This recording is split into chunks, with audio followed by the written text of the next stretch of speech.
Good morning, good afternoon, or good evening, everyone, depending on where you're joining us from today. I see that people are just trickling into the room, so I'm going to wait to get started until everyone is here. But while I'm waiting to start our session formally, I'd love to hear where you're joining us from today. I'm dialing in from Toronto, Canada. If you can let us know the city and country that you're joining from, and just utilize that chat function and say hello. Got some people joining in. Don't be shy.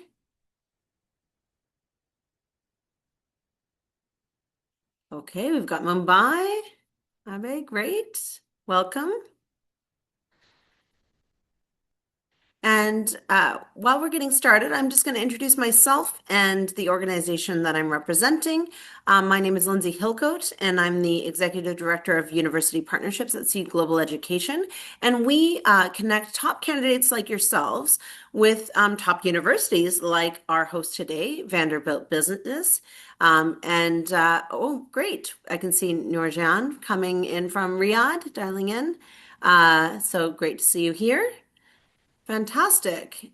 So one great thing about what we do at Seed is in addition to the master classes, we also travel globally and we hope to be able to meet you in your city as well. We also have a $6.5 million scholarship program, of which Vanderbilt Business has two really fantastic scholarships this year at 50% MBA tuition.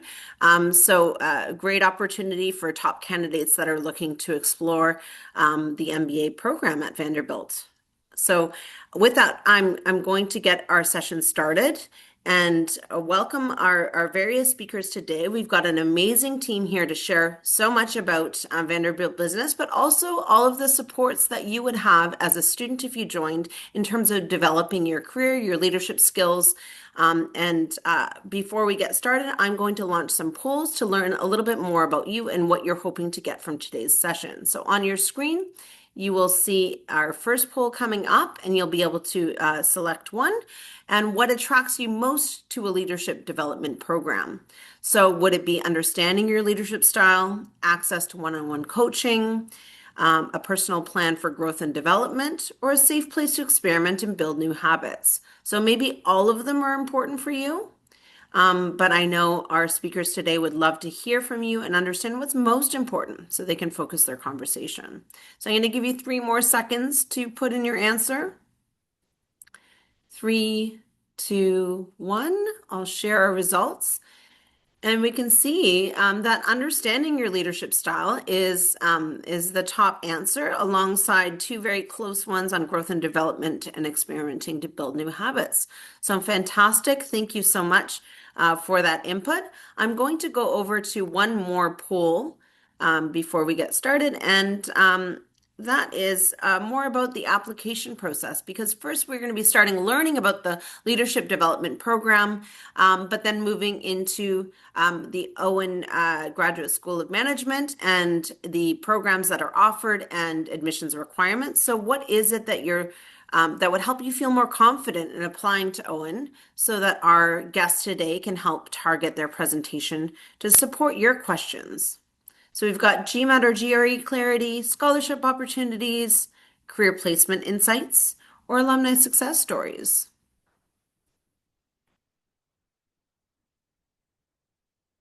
Okay, fantastic. We've got a clear winner here. That is scholarship opportunities followed by career placement insights. And I think that's great today because we've already spoken about the Great Seed Scholarship opportunity that's available, as well as I know today you'll be learning a lot about career insights and career development and leadership development for leveraging all the skills that you'll be learning in an MBA degree. So thank you so much for that. With that, I'm going to bring over our speakers today. We've got a number of Owen Graduate School of Management team members here, showing the deep support that you would have if you did attend their program, which is located in Nashville, Tennessee. And our theme for today is leadership development, the leadership development program at the Owen Graduate School. And what we will be doing is inviting you to ask your questions throughout the presentation. So utilize that Q&A function at the bottom of the screen. We're going to be turning off the chat in a few moments, but please do ask your questions so we can keep some dialogue going and also have your questions answered at the end as well. And with that, I'm going to turn it over to Melinda Allen, who is the Executive Director of the Leadership Development Program, so she can tell you a little bit more about what you'd have in store by joining the Leadership Development Program at Owen. Over to you, Melinda. Thank you so much. As Lindsay said, good morning, good afternoon, good day, depending on what time zone you're currently in. We are thrilled to be with you today and talk a little bit about something we're super passionate about, which is the Leadership Development Program at the Owen Graduate School of Management. We're going to do a couple of things today with you, but before I walk through kind of what our agenda is for the day, let me kind of introduce you to who I have with me today to talk about leadership development. Within the leadership development team, we have 4 staff members that support all of our students in the program. We like to involve all of us when we present to you because you're going to work with all of us when you're here. And so, Jalen, if you'll, thank you. So what you'll see here is the full team. We have 3 of us here today. Myself, Melinda Allen, Emiko Baldwin, and Teresa Stevens are all here today. Laura Wright is out of the office today, or she would be joining us as well. And we actually also have a surprise guest, which is a first-year MBA student, Anupama, who's going to share a little bit about her experiences as well. But hopefully, you'll get a good sense of who we are, the team that you will be working with. And one of the things you'll learn very quickly about us is while we will definitely share information around how we can help you learn more about your leadership style, learn more about development while you're here, we're also going to get you thinking. So as Anupama would tell you, we're very notorious about making students think. So our goal is to do that as well for you today, as if you are already one of our students. So how we're going to kind of walk through today is I'm going to spend some time with you, and then Emiko is going to walk through what it looks like as a student. What is the MBA first year leadership development and second year leadership development experience look like? What can you expect? You'll hear from Anupama about her experience individually. What does that look like? What has she enjoyed? What are the things that she has participated in? And then Teresa will bring us home by getting us to think about the future of leadership development, both as we think about employees in the workforce and in terms of LDP. And we'll leave you with what we call homework in the sense that we're going to leave you with some questions to think about. But first, we're going to do something special that we've actually never done before. This is a big year for the Leadership Development Program. This is our 20th anniversary year, and so we have been celebrating that this year and Owen's commitment to leadership development of our students for 20 years. And so I thought it might be kind of fun to give you a little bit of insight into the origin story of leadership development, because I think it gives you a really interesting context as you think about being a student and a consumer of the Leadership Development Program. And as, of course, we are off to do, it gives us an opportunity as we've reflected on the 20 years to think about there are takeaways for you as individuals as you think about your own leadership. So we're going to try to draw those 2 parallels before I toss to Emiko to kind of walk through what leadership development looks like today. So 20 years ago, our dean at the time, Jim Bradford, asked a very simple question that led to what is leadership development today. He asked the question, what if? What if we could give our students a competitive advantage? What if we could provide our students, all of our students, access to leadership development that within companies only goes to a select few often? What if we could help students learn their strengths and their weaknesses, avoid perhaps derailing behaviors or blind spots later in their career? What if we could set up students for success not just while they're a student, but in the years that follow as an alum? Big questions, as you could imagine. What I love about that, and I think what the first sort of individual takeaway for all of us is, what if he had never asked that what if question? Would LDP even be here? And also, how often do we ask, what if something could go wrong versus what is the great opportunity that we could have if we tackled that really big thought or idea? And so he handed us all of those ideas, and we took that, went deep into research mode, and researched a lot about what do companies look for when they hire MBA students? What drives success when our students are within organizations as alums? What are the best companies doing to develop their leadership talent? What is the best that's out there in terms of academic research? And we took all of that research, we pulled it all together, and we spent a great deal of time thinking and talking through what is the Vanderbilt point of view from a leadership development standpoint, which is probably, I think, one of the things I'm most proud of, if you will, in those 20 years. And I think is the second sort of takeaway for all of us. Sometimes we jump to that can't be done, or we jump to if I have more time or more information, or we jump to a solution. And so we sat in all that knowledge and all that information to sort of identify what our learning goals and objectives would be for this type of program. And those are the same learning goals and objectives we have 20 years later. And so I really think that time spent in that research phase and really thinking through that was critical.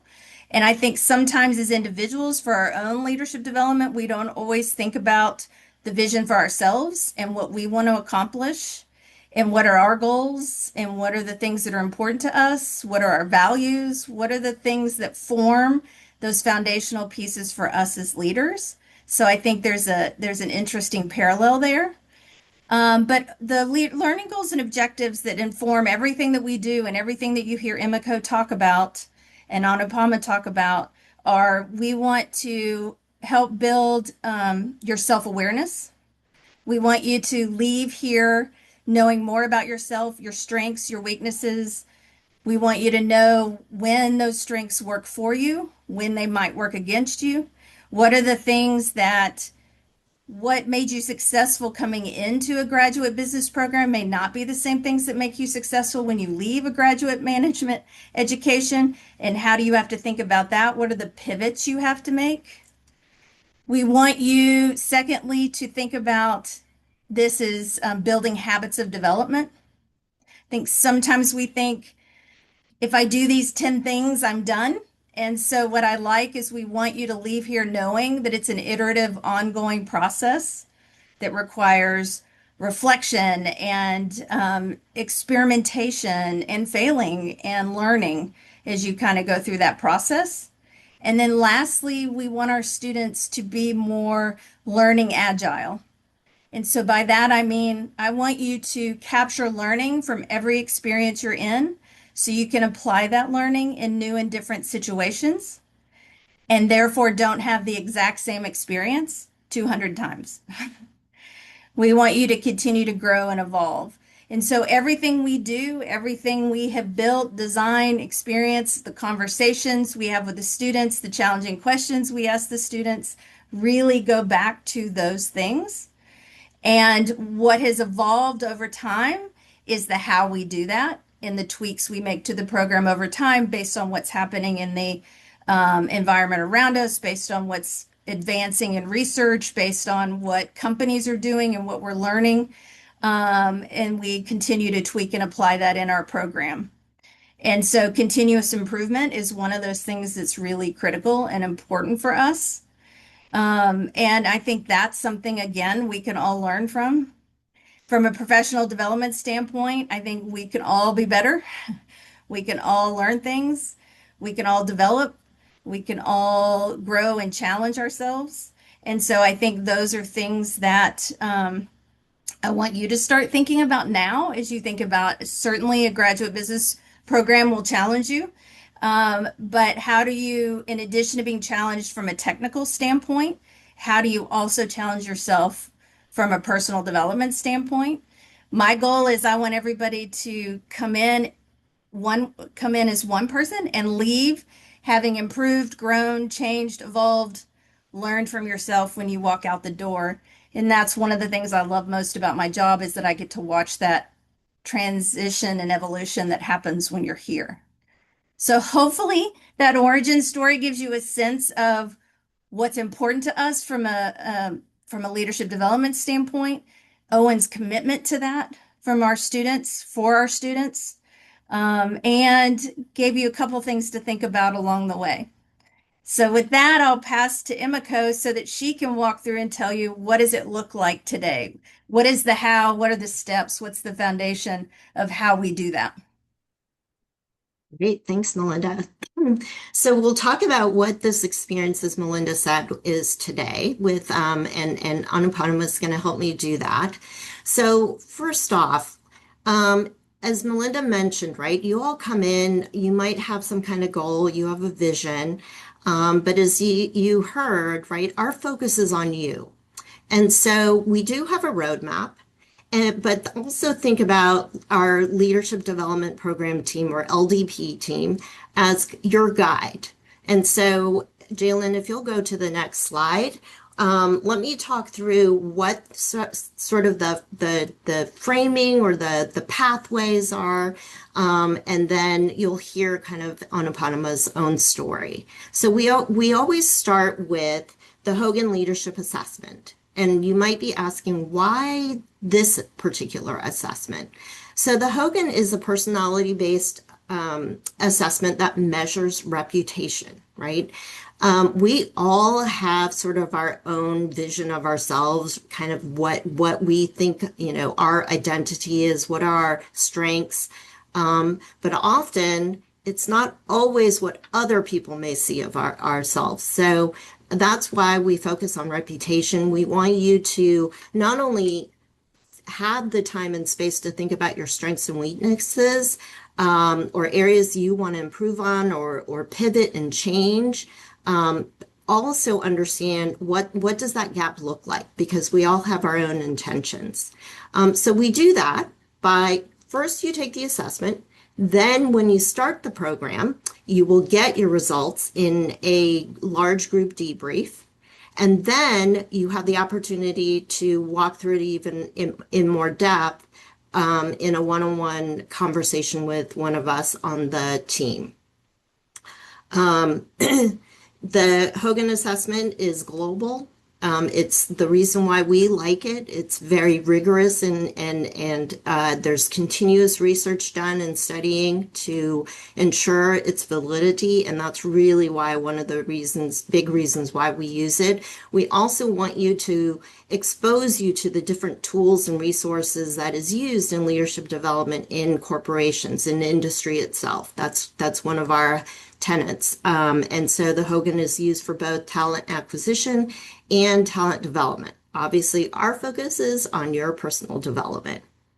In addition to the Hogan, you have the opportunity to work with an executive coach, to engage in executive coaching. And really what executive coaching is, in addition to working with us as individuals here at Owen, is an outside resource. These are professional, certified individuals.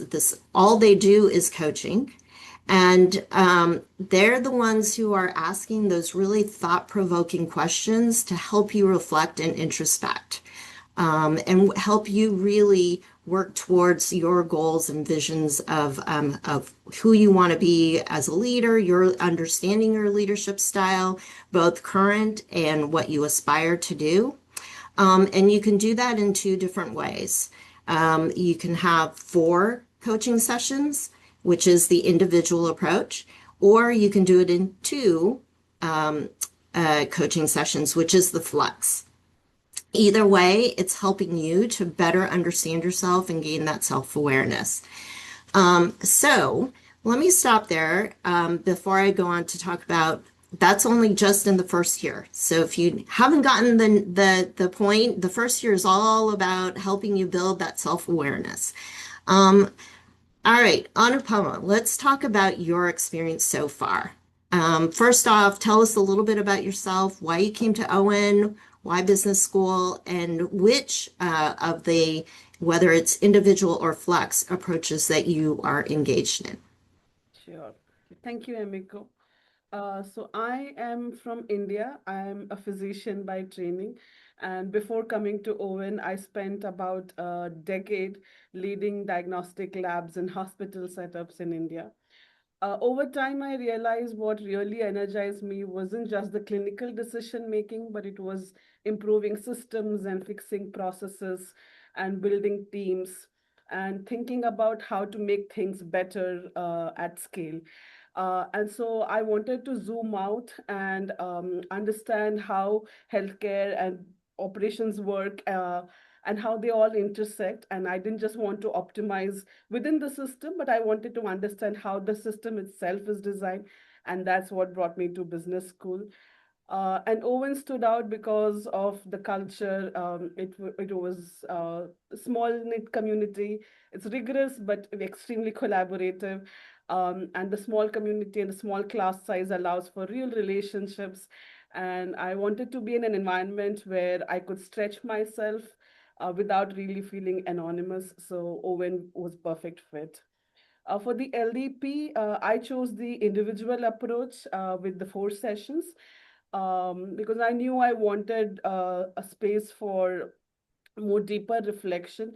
And I've always been very execution focused. So the idea of a structured time to examine how I show up as a leader, that felt important. That's great. So I'm sure everybody on this call is going, what in the world do I talk about with an executive coach? What is that like? So tell us a little bit of your experience so far. What have you enjoyed? You know, what have you also found challenging through the conversations?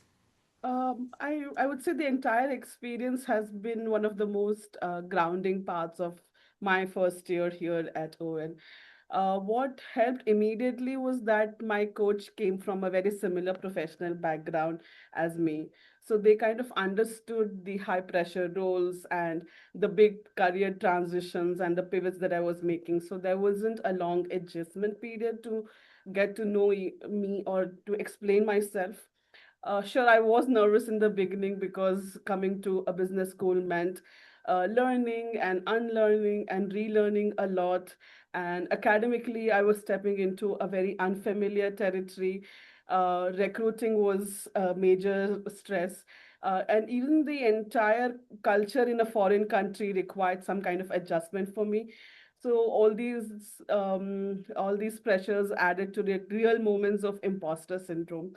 But this entire coaching experience really helped me introspect more so than I expected. I thought we'd focus mostly on like tactical leadership tools, but it gave me like a real safe space to unpack patterns that I don't usually, slow down to examine in my previous roles.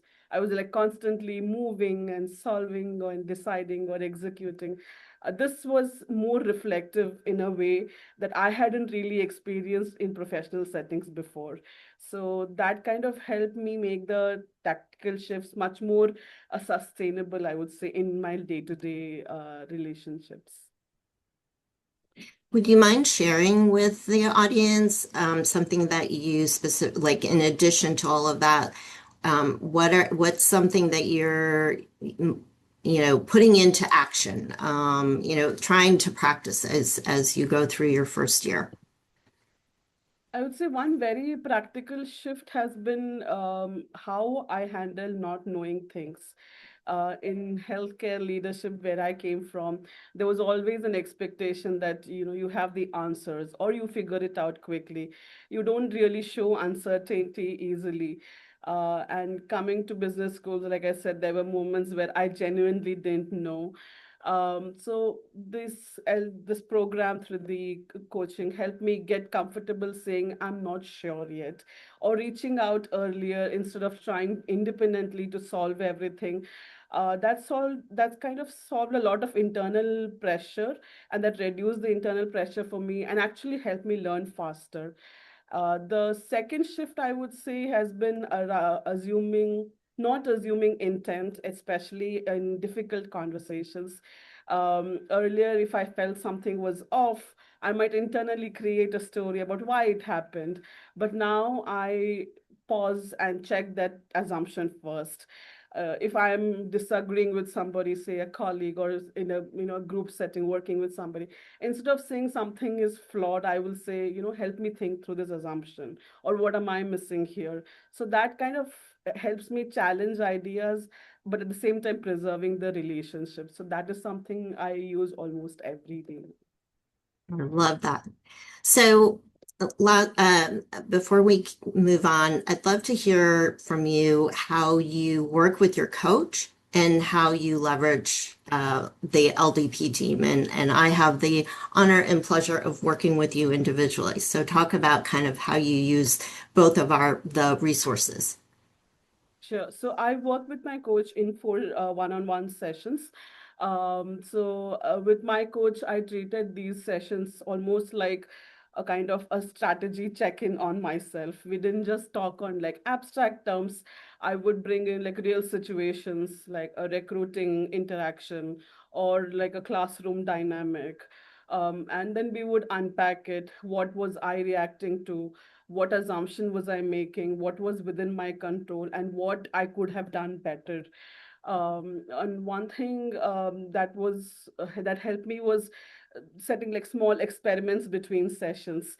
So, for example, if we identify that I tend to overthink before asking for help, my experiment for that week would be like reaching out earlier in one situation and observe how that felt. So that made the entire coaching process very practical and not just in theory.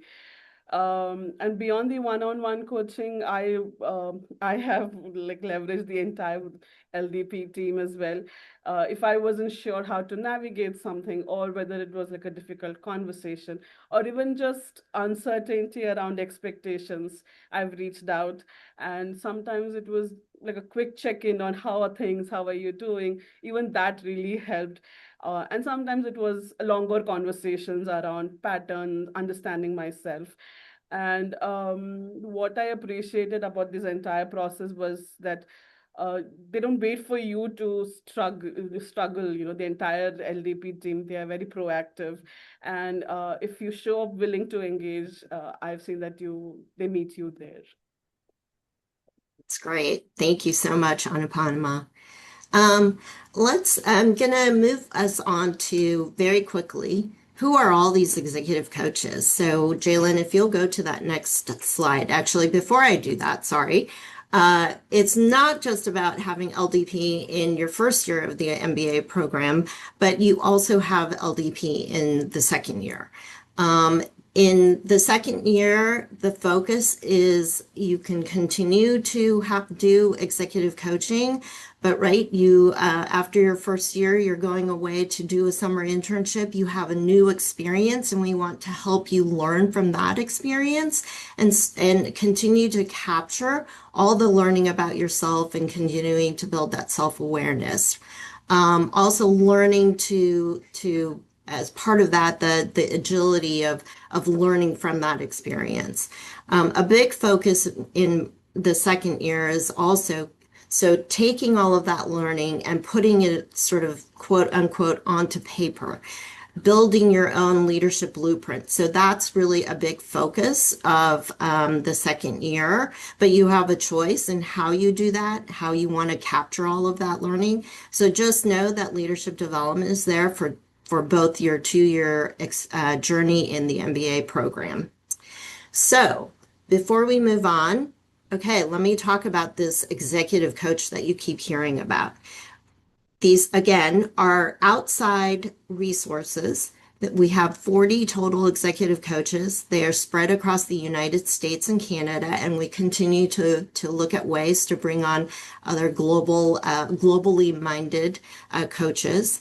They are all professionally certified as executive coaches, but they do have various prior work histories across industries, functions. They themselves have been in very senior leadership roles.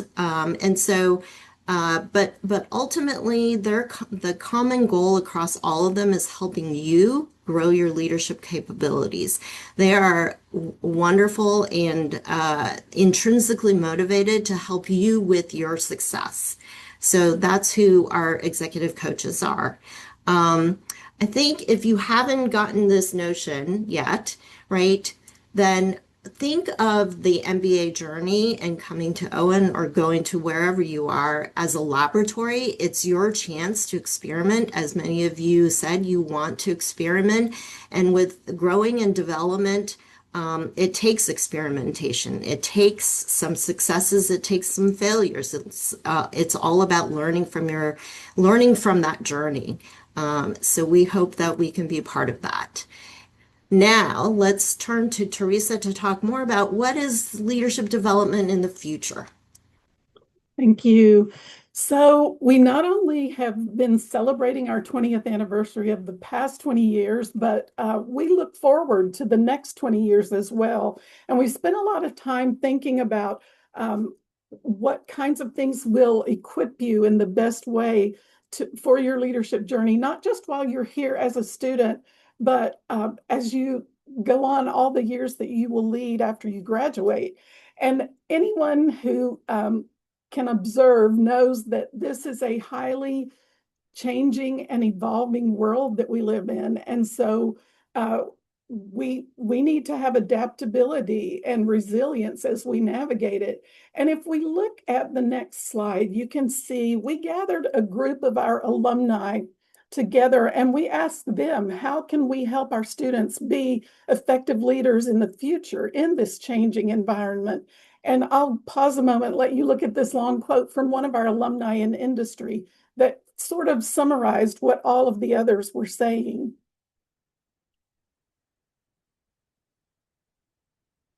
So you can see that the world is changing rapidly. The workplace is changing rapidly. There are lots of technological changes. There's global interconnectivity and social complexity. And we want to, as I said, equip our students and think about what will help them to be effective leaders as they go forward in this environment. And I know you've heard each of us talk about the lab and experimenting. And Melinda mentioned embrace when you make a mistake or have a failure, because that's sometimes the richest opportunities for learning. So as you are thinking about going into the future, leading, you'll need to manage your stress that comes with this uncertainty and the quick change, the rapid change. But at the same time, you want to create meaningful impact in the work that you're doing, and you want to reflect your personal values and who you are as a leader as well. So we always seek ways to design programming that will help facilitate this, help foster your skill development. And Melinda also mentioned we'll give you a little bit of homework in this next slide. These are some things that we encourage you to explore, to practice, so that you can build on these skills. We encourage you to get to know your strengths and weaknesses, find language that you can articulate these to others. Some strengths might include communicating your expectations with others clearly. It could be some basic things such as organizing and scheduling tasks or projects in an effective way. These are strengths that will serve you well. But some weaknesses that you may also encounter are things like not speaking up. Anupama kind of indicated, when you make assumptions or you feel like I don't have the expertise in this area. So that's something you may want to work on a coach with, as Anupama did. And also, it could be something like having anxiety with dealing with the uncertainty around you. And So those are some things that you may learn in that process of reflecting on strengths and weaknesses. But another thing is we encourage you to seek feedback.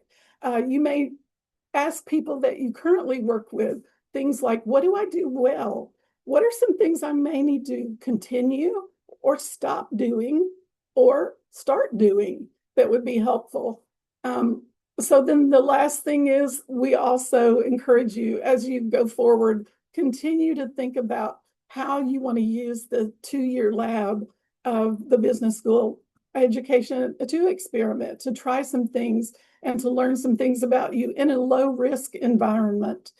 We are here excited about the journey for you, and we look forward to working with you and supporting you as you go on your continuous journey of becoming.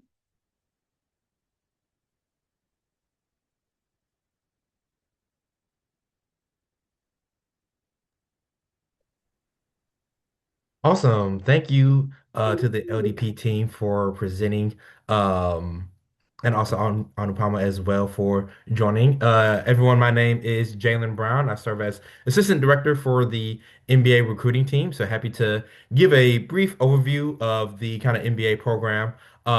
We have a little bit of time, so I'm trying to get through as much as I can, but definitely we have some virtual events as well too that kind of go deeper into the program. So I highly recommend joining some of those as well. So just to get started, our MBA program, you can see our mission is creating opportunities to discover, grow, and thrive in business and beyond. So I think, especially just from hearing the LDB team, we really embody that mission statement. Our class size is intentionally smaller, bringing in anywhere between 160 to 180-ish students, depending on the year. And with that, very diverse class set as well too, with students coming in from over 30 different countries. Um, you can also see that our student to faculty ratio is 7 to 1, so you really get the opportunity to really connect with the professors. And then you can also see our values as well too, which I believe really go into our mission statement being self-direction, mastery, belonging, and collaboration. And before I continue on more about the MBA program, I do want to talk about Nashville, where we're located at. Nashville is in the kind of south of the United States. However, it is pretty centrally located. So you're about a 2 hour flight from almost every major city within the US. So really the great place to be. It's one of the hottest job markets in the country right now and one of America's fastest growing cities. So a ton of opportunity coming here in Nashville. It's been named by Travel and Leisure Magazine as one of the friendliest places in America, and I definitely do agree. You really get the kind of southern hospitality here in Nashville. It is a fast-growing city, like I said. It's still relatively lower cost of living, so that's also nice. Nashville is also known for being a music city as well, too. So a ton of great entertainment. I'm a big sports guy, so a lot of great sports venues and games to check out. And I'm a foodie, of course, as well, too. So a lot of great food spots to check out here as well. So definitely, if you do get the opportunity, come and visit Nashville for yourself. When it comes to the MBA program, we operate kind of on a mod system, so it's kind of like a quarter system. So you can look at the first mod, first and second mod kind of being like your first semester in a sense. Each mod is about 8 weeks with an additional exam week. And you can kind of see that our program is very flexible. So you can see that the first and second mod where you're taking a lot of your core courses, and then even starting your second mod and really going into mod 3 and 4, you start taking more electives. And essentially the entire second year being comprised of mostly electives. So within that, you really get the courses you need to take out the way early and get the opportunity to really focus in on courses that you want to take and what you kind of want to concentrate on. And in between each mod, there are different trek and travel opportunities as well that our students engage in. And you see in between year 1 and 2, majority of our students are able to find an internship as well. And when it comes to the concentrations, here are our offerings. To the left, the way I kind of like to describe it is a concentration is kind of like a major and a emphasis is kind of like a minor. So, with a program being flexible, a lot of our students are able to have multiple concentrations or even, 2 conversations and an emphasis. So it really speaks to our um program just being, very personalized. And along with the LDP, there are a lot of great opportunities just to really be involved while on campus. So there are a variety of different clubs and organizations that students can partake in. These are just a few. This is some of the professional clubs, like the finance club or the marketing club. There is 100% Own, which is a social impact and outreach club. There's also special interest clubs as well, the Sports Business Association. There's also a music club, a little bit of everything, and then affinity clubs as well too. Then also, if you're coming in with a partner, you can be involved with the Partners Association as well. So many different ways to really be involved outside the classroom. You see some of the various events that our students have partaken in throughout their time at Owen. We also have a great career management center. They offer a lot of also one-on-one coaching as well, and employer engagement. They also help oversee some of the student career clubs as well too. So another great resource along with the LDP team to work with you while going through the program. I think really speaks to a lot how we invest so much into our students. And you see a little bit of the most recent employment report right here. You can also see the full report of where kind of our students kind of landed on our website as well.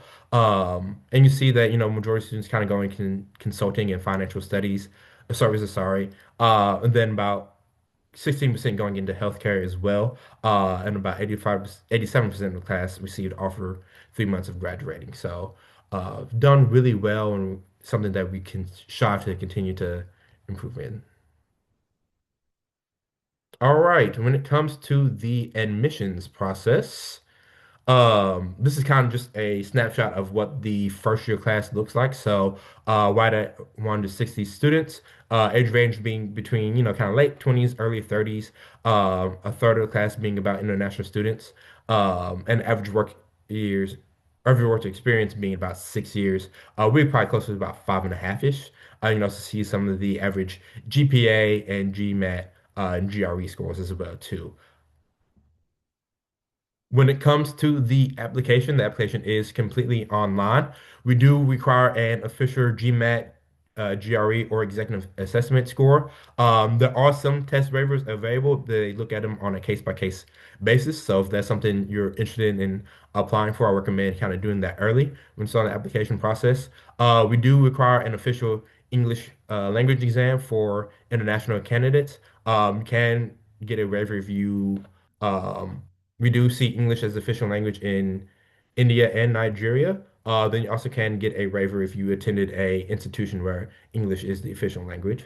Um, we do also require an academic transcript, only one letter of recommendation, a resume, a short video response. I try to tell candidates not to worry too much. It's more so you'll be given a prompt and have about a minute and a half to answer it. The prompts can vary from, who's your favorite mentor or what's your favorite book you ever read. More so just kind of gauge your kind of personality in a sense. There are two short essays, one are kind of around career aspirations, and then one being more of a reflection essay.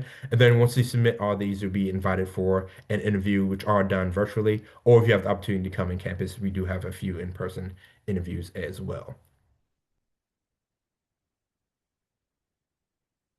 When it comes to scholarships, all candidates are automatically reviewed for scholarships. They are merit-based and can range from 10,000 all the way up to full tuition. Um, we are pretty generous, so about 70% of our students have received some type of merit scholarship from us. And then additionally, students may be named for fellowships or named awards. And then all candidates are reviewed for the Dean Scholars Award.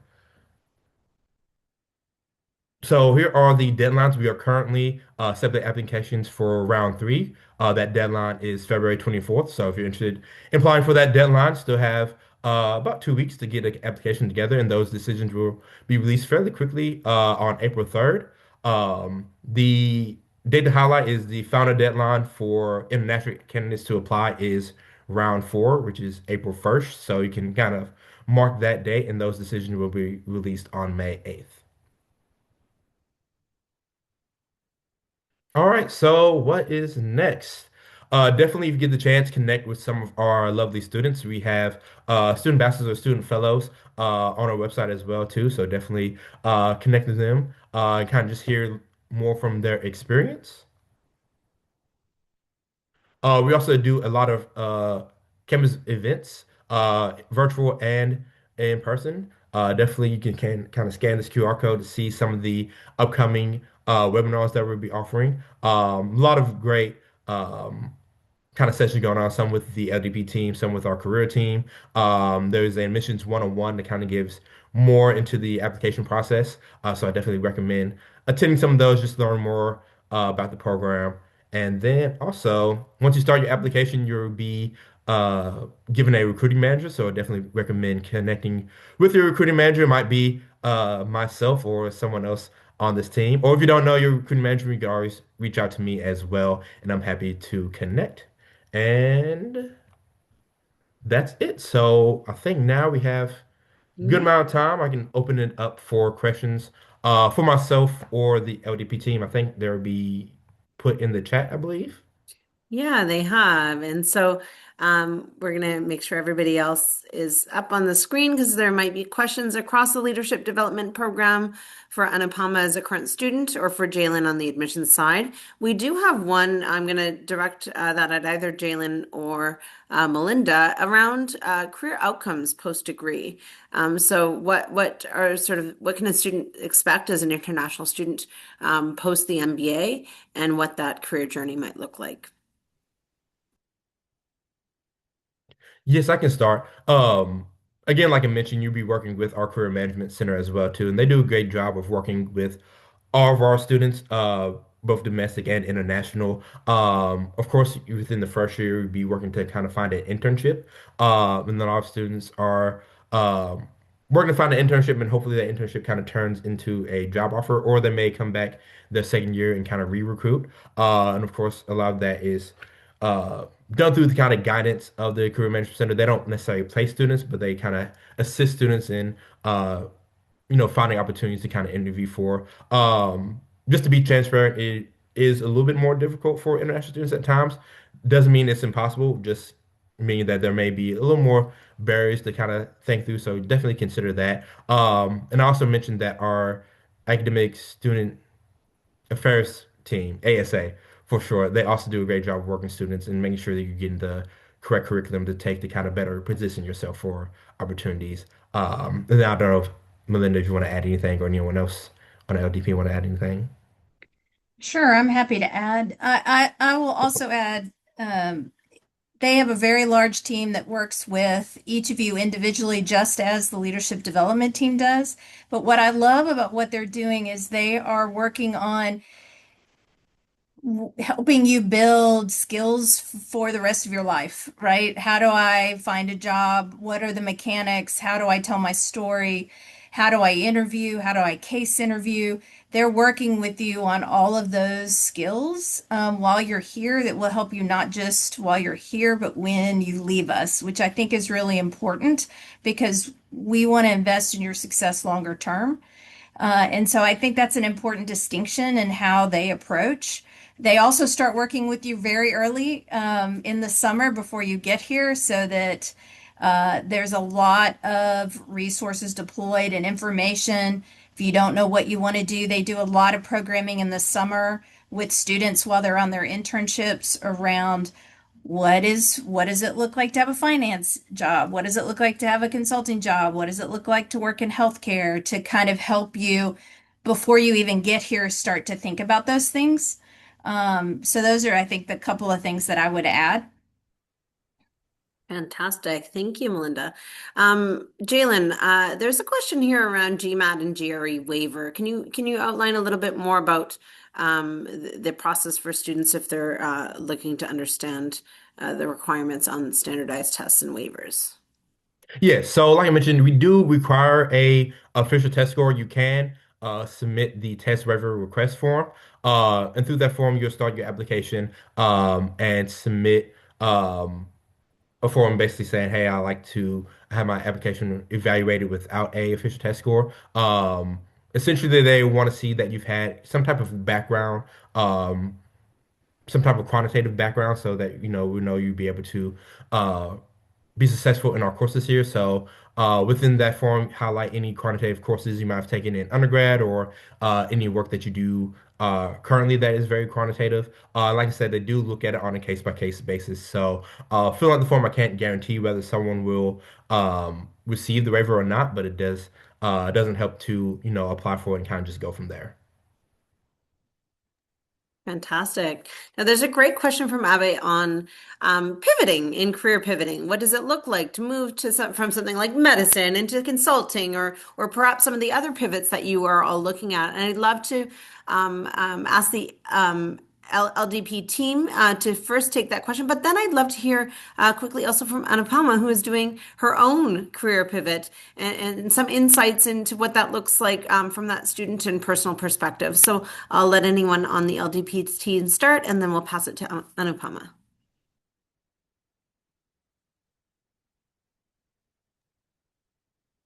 I'm happy to take it. We can't see each other to know who's taking what. So Okay. um, I would say, and then Anupama, this is right in her wheelhouse right here. I would say the majority of a lot of students, come in wanting to pivot and change careers. That's not uncommon. I think that's historically accurate for MBA programs. I think depending on how significant that pivot is, you might think of it in two stages. For example, if you are in I don't know, make up something. If you're doing digital marketing now and you want to do investment banking, you might that's a pretty big pivot. You might have to pivot to digital marketing within a finance sector and then pivot to something else, right? Like I think it depends on your background as to how significant the pivot is, as to how many steps it takes to get there. I think the key is always your ability to tell the story of what you've done and how what you've done is applicable to where you want to go. And that will always, forever, for any school, for any person, be the key piece of that pivot. What are the skills you have? What are the skills required? Can you build that bridge? And what experiences can you build while you're here at Owen that will help articulate the direction that you want to go? And I think certainly LDP helps with that. I think anything from case competitions helps with that. Classes help with that. There's a lot of different things I think that help with that. But Anupama has lived it, so I'm going to let her speak from her lived experience. Yes, sure. So I think an MBA is one of the most credible and structured ways to pivot, especially if you're coming from a very highly specialized field like medicine. For me, the clinical training gave me depth, and I learned how to make decisions under uncertainty, managing risk, and operate in high pressure environments. So all of these were transferable skills. But if you want to move into strategy, operations, or consulting, or a broader systems leadership role, you need the breadth, you need the financial literacy, the structured business frameworks, also exposure to other industries if you want to do that, and also the ability to think beyond one functional lens. So an MBA gives you that, and it makes it very viable to make that pivot in terms of building technical fluency or providing a structured exposure. And also it provides a signaling. It tells the market that you have intentionally invested in broadening your skill set, and now you can operate in a business context. So for me, the MBA is a bridge that allows me to take the analytical rigor and the leadership experience from my experience as a physician, and apply it in a wider systems context. I love that. Thank you for sort of outlining that, yes, transferable skills are everywhere, and you can apply what you've learned from one part of your career or even part of your life to other career objectives. So that's fantastic. I see some more questions coming in here. Maybe I'll keep Anupama here for a minute because there's a question from Shrishti on what advice you would give to a student applying for the first time. So I know we can take that from both angles, but let's look at you being an applicant. What is your advice to those international students looking to apply to business school? Yeah, so I would say be very intentional with whatever you are pursuing. Have like a structured plan, a plan A, plan B, plan C on what do you want to do with your MBA. Also be very clear on why you're doing this. And MBA is intense academically and professionally. If your reason is going to be vague, it's going to feel overwhelming. But if your reason is very clear, it becomes very energizing, spending time thinking deeply about why you want and what you want to build, not just what next job you want. And I would say, secondly, don't try to like kind of reverse engineer what you think the school wants to hear in the admissions process. So, the people who are reading your applications, your essays are experienced, and they can tell when something is, something is overly polished. So be thoughtful, but be very honest about your motivations and what areas of growth you want to work in. So the depth is more compelling there. And talk to students, talk to the current students, not just about the recruiting outcomes, but also about the culture in general, where you feel comfortable being challenged. So I think all of that matters more than like just rankings in general. I saw Jalen nodding, and I'll take that to mean that's exactly what the admissions team wants to hear. I see a lot of other great questions coming in. Some are being typed and answered for you. But Ananya talks about the curriculum and whether it's theoretical or if there's practical exposure as well. I know, Jalen, you did a high level coverage of what to expect, and I did see some experiential learning in there as well. I wonder if you can elaborate a little bit more on that balance between theoretical and practical exposure in the program. Yes, it's definitely not just theoretical. You learn the frameworks, you learn like in strategy, in finance, in accounting, but they are applied constantly. And most of these classes we have are case-based, or so they're discussion-driven. So you're not just memorizing models, you are using them to like debate real-life decisions. So for example, like in an operations class, we don't just learn about the process flow. We analyze the bottlenecks, and capacity constraints, and simulate the trade-offs. In accounting, it's not just definitions. We are making decisions based on cost structures. In strategy, we work on a case on a simulation. And beyond the classroom, there is experiential learning. So one of the courses that I'm taking is a healthcare startups practicum, where we get to work with a local startup on a real world problem, a real world business problem that we are helping them with. Another course that I'm doing is a project pyramid, where we get to travel to another country and work with the social enterprise, looking at from the other angle on helping them with the business problem. So a lot of things to work on, not just theory wise, but real world practical applications. She she, Amazing. Thank she took you. everything I was gonna say, so she echoed everything I'm gonna say. Thank you. Yeah, and I mean, it's been really great to have you here, Anupama. I think students hearing from current students is the best way because they can actually see all of those resources in practice in the way that you can leverage everything available to you. And it sounds like you've really been diving in, making sure you're getting most of not only the academic side and in some of those practical or experiential courses, but also on the other side of the resources that are available to you. So thank you so much for joining us today. I know we're getting toward the end, and I know some of our speakers have to go.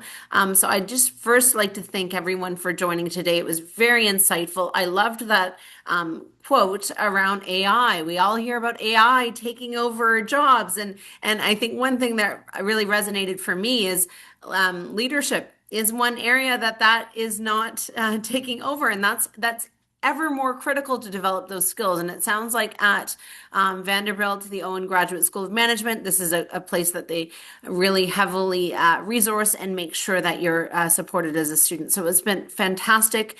So if you do have to jump off the call, thank you so much for joining. Thank you to all of our participants for the very thoughtful questions that have been coming through the chat. And there are a few more, so we're going to stay on and try to finish a few of those. I know there's a few for Jalen here that are very specific around some of the admissions process. So we're going to keep trying to get through those questions for you. And thank you again to all of the LDP speakers and Anupama for joining us today. So with that, Of course. Jalen, I'm going to keep going, and you've got a few more questions coming your way. I know you've spoken in depth already about scholarships in that process and the financial piece. I'd love to hear a little bit more on timing on that, as well as there's another sort of timing question around having a score in hand or applying for a request for a waiver and sort of the order that people should be doing things around their financial applications as well as the waiver process. Yes, so when it comes to scholarships, all applicants are automatically reviewed for scholarships, so there's not like a separate application for them. And like I mentioned, they kind of range from 10,000 all the way up to full tuition. So it really just depends on how strong your application is. So definitely, I always recommend candidates to, take your time and, fill out your application and apply when you feel is best fit for you. And when it comes to that, when it comes to the test waiver side of it, um, essentially, if you receive a test waiver, then think of that as one less data point being used to evaluate your application. So it doesn't necessarily help or hurt your application. It's just kind of one less data point being used to evaluate it. So for some candidates, it doesn't affect them at all. For some candidates, they may feel like they need to um, send in a strong score to kind of help boost their application. So and like I mentioned, I think earlier, when applying, I definitely recommend if you are interested in considering the test waiver route to apply for that early, just so you will know whether or not you will have to, take the test or not. Great. And Sneha has a question around the current H-1B scenario and what that looks like for an MBA applicant. And more specifically, how does Vanderbilt support on the immigration side throughout that journey? Yes. So, of course, if admitted, we work with you as well in getting the visa process done. We also have our International Student Support Services Office, or ISSS for short, and they're going to be the main ones kind of reaching out and help guide you through the I-20 process, through the visa process as well. We are also partnering with a company I believe is called ZF. For more kind of additional support for our international students. So more on that to come. And then, of course, throughout, like I mentioned, if admitted, we're going to be reaching out, periodically checking in and making sure that you have the documents available for the visa process, because we do know within some countries it can be a little more difficult than others. So there's definitely support there. It kind of just, just time the process and looks different for everyone. Fantastic. And I think just do one more question before we wrap up. For those of you that do have to go, Jalen has shared his email in the chat and also the LDP team. So if you have any further questions that weren't answered, please take a look at the chat so you can reach back out to them. And I guess the last question is we heard from Anupama her perspective on applying and putting together a great application. There's a question from Sneha on the why MBA question and sort of articulating your short and long-term career goals. And do you have any advice for candidates going through the application process and making sure they're putting together a strong application to apply to Owen? Yes. So especially when it comes to, your why and your career goals, both short term and long term, really use the essays as a opportunity to really share more about yourself and really to kind of dive into that why. Like Anupama said, we want to hear your story and your progression, why you feel like an MBA is necessary for your short-term and long-term goals. Why do you feel like Vanderbilt is a place for you to kind of help achieve those goals? So definitely use the essays. Like I mentioned, we have a career essay and a reflection essay as a great opportunity to kind of just share more about yourself. There's also an additional explanatory essay that is optional, but I definitely recommend candidates to kind of use it as a way to, share anything they may not have been able to share on the previous essays, or anything that may not be on your resume that you kind of want to highlight as well. You can use that optional essay to kind of go deeper into that as well. And then, of course, during your interview, you'll be interviewing with a current second year student. So definitely use that as an opportunity to kind of just dive deeper into yourself, into your story, and kind of how you got to this point now. So I hope that kind of answered. Fantastic. Yes, and we also heard it earlier, authenticity is important. It's about you Mm, and not thinking about what does the team want to hear, but really truthfully how you're going to both give to the program, but also benefit from being in the program. So fantastic. I think we've gone through the majority of the questions. I know we are over time, so we're going to wrap up today's session, but thank you to all of you for joining and for your thoughtful questions and engagement. Once again, Jalen's got his contact information in the chat. We are offering an app fee waiver to people that have attended today's session. You can either connect with the Vanderbilt team directly or back with Seed, and we can help you connect on that as well. And all the best as you're going through your exploratory journey for graduate business education. And have a wonderful evening or day. Thank you so much. thank you. See you Bye. all.